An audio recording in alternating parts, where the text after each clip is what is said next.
My sister knew that after she passed away, I still used her ID to get into the bars. She would definitely laugh her ass off, but she would laugh even harder knowing that one time they scanned it and it came up deceased.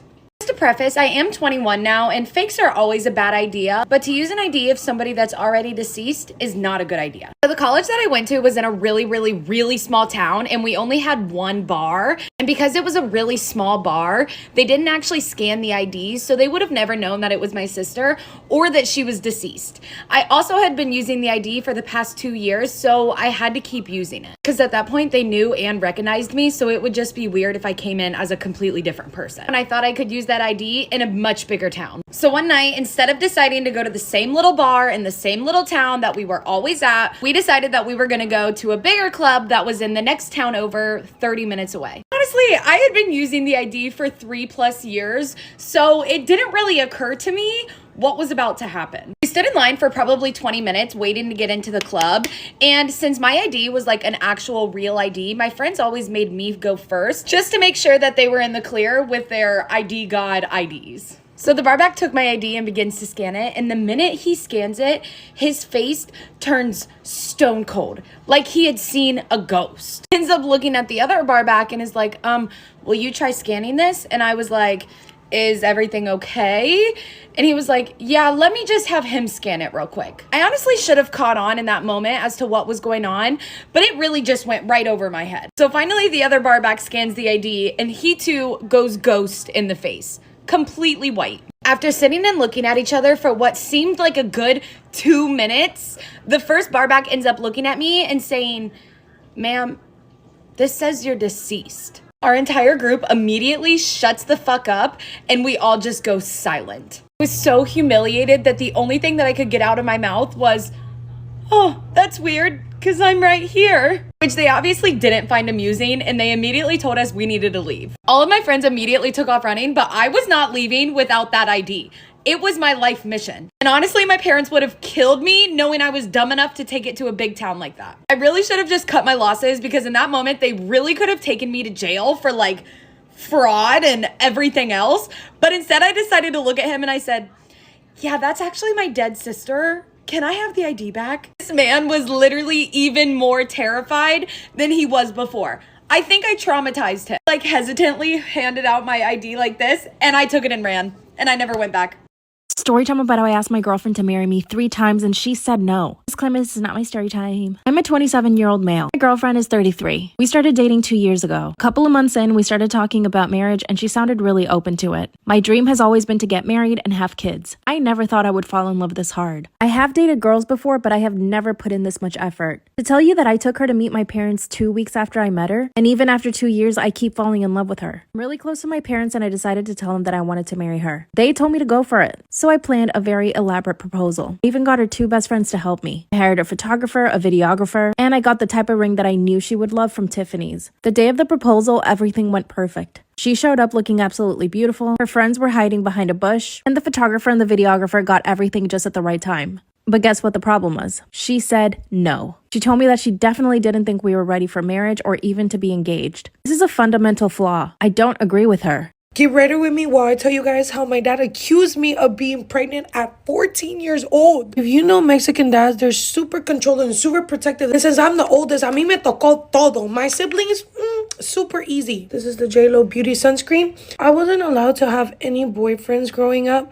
I had a different sunscreen and it was burning my face. This one feels so good. I had just started high school. I was talking to this guy, obviously behind my dad's back. My dad was super protective, so he would go through all of my text messages. Like, I had to make sure I deleted todo sin que él se diera cuenta. And it wasn't like I was texting anything bad, but if my dad saw a guy on there, boom, end of the world. Well, anyways, he had recently found out that I had been texting a guy.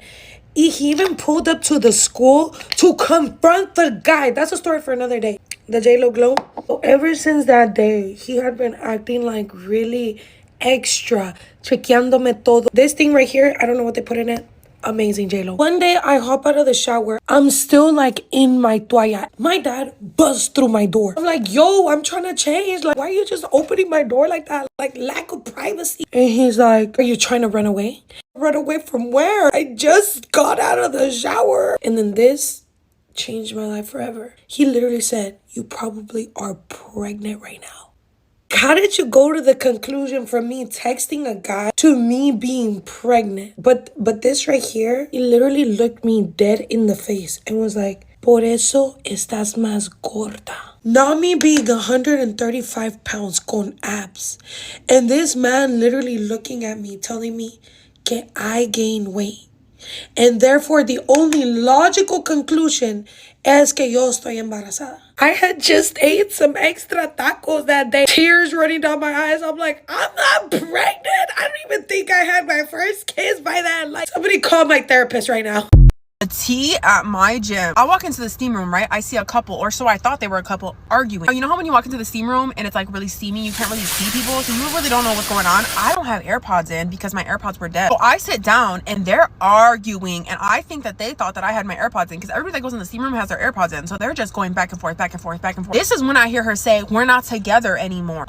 That's why we went no contact. You think you would have taken this time to heal and grow up. The steam clears. She realizes that I don't have my AirPods in, and I heard their entire conversation. They're not a couple, girl. They're exes arguing in the steam room at my gym. I'm like, T. I think she saw my ear like perched and like, so they decided to get out of the steam room. Like, okay, wasn't my moment. The steam room for like 15 minutes. I get out of the steam room thinking the reality TV show is over, it's dead, you know? Out of the steam room, I sit down. They're arguing 2 seats down outside the steam room. They have chairs pulled up next to each other. They are beefing it. They are literally going at it outside the steam room. You know, my AirPods again are dead and I don't have AirPods in. They can very clearly see that I can hear everything they're saying. Both kind of are like, in my defense, girl, if you're gonna argue on the sidewalk, I'm opening my window. You know what I mean? If I'm in my car and there's an argument in the parking lot, I'm rolling my window down. You know what I mean? I sat there editing my video, listening to this entire conversation. Girl, T was so crazy. She was eating him up. I was dying. Yeah, that's why we did no contact. He goes, you're disrespectful. I don't even know why I'm having this conversation with you because it goes in one ear and out the other. You don't even hear me. And then she starts laughing. You know it's crazy when a bitch starts laughing mid-argument.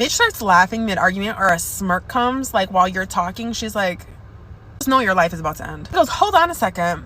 Since when did you start coming to this gym? Since when did you start becoming a steam room guy? You never went to the steam room when I went to the gym with you. You never liked to go to the steam room. You hated the steam room. Did you follow me here? Like, T, he fucking followed her there, bitch. He starts laughing. He was like, I didn't follow you here. Like, I'm trying to change my life. Like, you didn't change your life. You think you would work on yourself. It's like, what did your dad think? Somehow the dad was involved. Don't know how the dad was involved. Like, that's a conversation you need to have with my father. That's not a conversation you need to have with me. He felt disrespected and so did I. And he was panicking. He was shaking in his boots. He was like, why did you unblock me? Like, why did you unblock me? I blocked you on everything. She's like, I feel grown enough now. I feel moved past the situation where I could see your shit on social media now. Apparently she was like chilling with his friends or friends of friends. You know how guys always have those friends that like secretly want to get with you? Apparently she was chilling with those guys. He was like, irate. Why were you hanging out with them? Why were you like, what's the problem? We're not together anymore.